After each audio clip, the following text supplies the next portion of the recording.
All right, so let's dive into this Taylor Swift thing at the Grammys. We've got this article.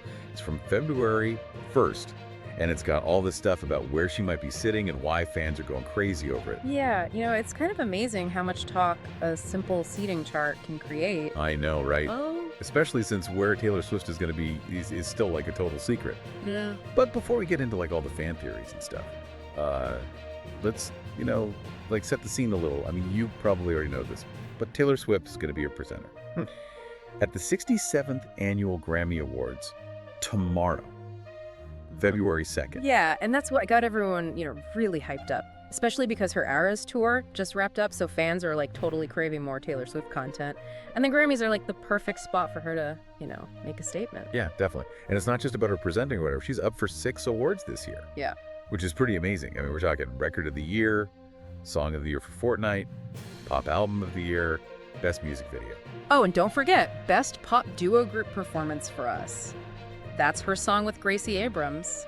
And that one's got a lot of people talking, especially with all this seating chart mystery going on. Okay, so let's break that down a bit. This article talks about where some people are sitting. And fans are using that to try and figure out where Taylor will end up. What are some of the theories that are making the rounds? Well, one theory is all about Jack Antonoff, her frequent collaborator. He's sitting with Post Malone, who was actually in the Fortnite music video with her, and Casey Musgraves and Sheryl Crow. Oh, interesting. So there's a connection there with both Antonoff and Post Malone. Yeah. It wouldn't be that surprising if she ended up at that table. But then there's Gracie Abrams too, right? Exactly. Gracie's at a table pretty close by, so people are thinking Taylor might be near her, especially because they're both nominated for us. Makes sense. They'd probably want to be close in case they win. Yeah. So they can go up on stage together. But wouldn't it make more sense for Taylor to be with other big nominees? Yeah. Like in the Record of the Year or Album of the Year categories? That's a really good point. It could also be like a nod to people she's worked with before, or maybe even future projects. Sitting near certain people could be like sending a message about, her place in the industry or who she wants to work with. It's like musical chairs, but with like deeper meaning. Totally. And while everyone's busy figuring out the seating chart, we shouldn't forget the bigger picture. These 6 nominations really show how Taylor Swift has grown as an artist. Definitely. Let's not get too caught up in the seating chart drama and actually talk about those nominations. I mean, Record of the Year and Song of the Year, those are huge. What's the competition like in those categories? Oh, it's tough this year. She's up against some really big names in both record and song of the year, I mean. Like Adele and some newer artists that have been killing it. So winning those would be like a huge deal, even for someone like Taylor Swift who already has a ton of Grammys. Totally. It would really cement her place, as one of the top people in music and show that she can make music that people love and critics respect. And she's also up for Pop Album of the Year, right? I mean, she's won that before, but this time it's for an album that's kind of different from her older stuff. You mean Fortnite? Yeah, it's definitely more mature and experimental. Exactly. So if she wins for this album, it would show how much she's grown as an artist.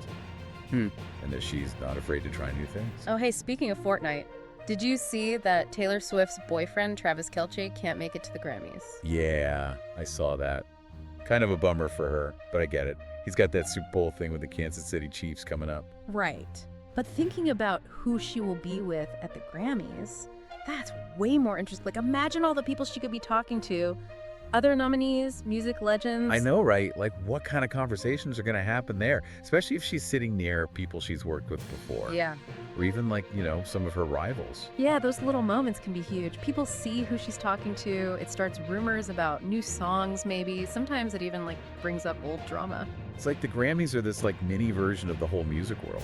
Exactly. And for someone like Taylor Swift, who's always using her platform to say something, those moments can be super planned out.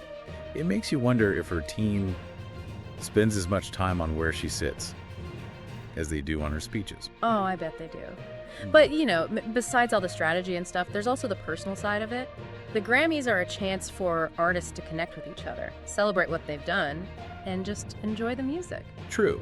It's easy to get lost in all the competition and the theories, but in the end, it's a bunch of really talented people getting together in one place. And for Taylor Swift, who's always talking about stories and connecting with her fans, the Grammys are a way to do that even more. So out of all the people she might see there, who do you think she's most excited about? That's a tough one. It could be people she's close to and people she's worked with, Maybe she's looking forward to seeing Jack Antonoff or Aaron Dessner. Or maybe Gracie Abrams, especially if they win for us. Yeah, that would be awesome. Winning with someone new like Gracie, that would be a really great moment. But then again, there's always the chance of something totally unexpected. Maybe she'll be seen chatting with someone we'd never guess. Exactly. That's what keeps it fun. It's not just about who wins the awards, it's about those little surprises that make it memorable. Speaking of memorable, the article mentions that this is her first big appearance since the Eras tour. You know, that tour that broke all the records. How do you think that's going to affect her going into the Grammys? Ooh, that's interesting. I mean, the Eras tour was huge. Like, physically and emotionally, it was like she was reliving her whole career, connecting with her fans again, and showing everyone how much she's grown as a performer. So she's probably feeling really good about it, maybe even a little nostalgic. Yeah, and I think that could make her approach the Grammys differently. Like, she already proved herself on tour every single night. So maybe now it's more about enjoying the moment Yeah. and celebrating the music. Yeah, I like that. It reminds us that even for someone like Taylor Swift, it's not always about the awards. It's about the journey and the people who are part of it. And that's what people connect with. It's not just about the trophies, it's about the human side of success. Absolutely. And with Taylor Swift, who's always been about telling real stories, that human side is always there. Well put. Before we finish up, I want to go back to something you said earlier about the strategy behind Taylor being at the Grammys. You were saying like how where she sits and who she talks to can like send a message. Yeah. Do you think there's like a specific message she might be trying to get across this year? It's definitely possible. I mean, she's at a point now where she can like help new artists get noticed, or work with people you wouldn't expect, or even like subtly address stuff that's happened in the past, just by who she interacts with at an event like this. So it's not just about who she's next to, Yeah, but like who she talks to, who she's seen with, you know? exactly. It's like a subtle way of communicating, of controlling how people see her in a really public way. That's pretty cool. It adds a whole other layer to like, you know, Yeah. the usual stuff people talk about at award shows. Right. It's like the whole thing becomes a performance, not just on stage, but like in the audience too. And knowing Taylor Swift, like how she pays attention to every detail and how she's always hiding messages and stuff in her work. I wouldn't be surprised if she's already planned some of those interactions. Me neither. She's great at creating those moments. The ones that keep fans guessing and talking long after it's over. It all comes back to that connection she has with her fans. She knows how to keep them on their toes, how to reward them for paying attention, and how to make them feel like they're part of something bigger. For sure. And that connection is a big part of why she's so successful. It's not just talent. It's about building a community, a shared experience that goes beyond just the music. So when we're watching the Grammys, it'll be interesting to see not just if she wins, but how she uses the whole thing to connect, to communicate, to keep building her legacy. Definitely. It reminds us that these things aren't just about awards. They're these cultural moments, you know, that show how music is changing, how the industry works, and how powerful artists like Taylor Swift can be. Well said. So before we wrap up, what's like the biggest takeaway for our listeners as they get ready to watch the Grammys? I'd say pay attention to the little things. Look deeper than just what's on the surface. And really appreciate how complex someone like Taylor Swift is.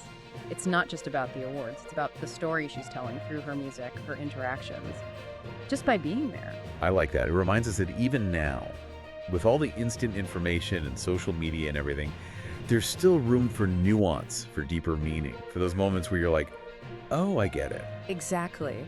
And those are the moments that make these things really stick with you. Well, on that note, I think we've pretty much covered everything about Taylor Swift at the Grammys. Any final predictions? I think we'll see a Taylor who's confident and happy, thankful for the nominations, but also looking ahead.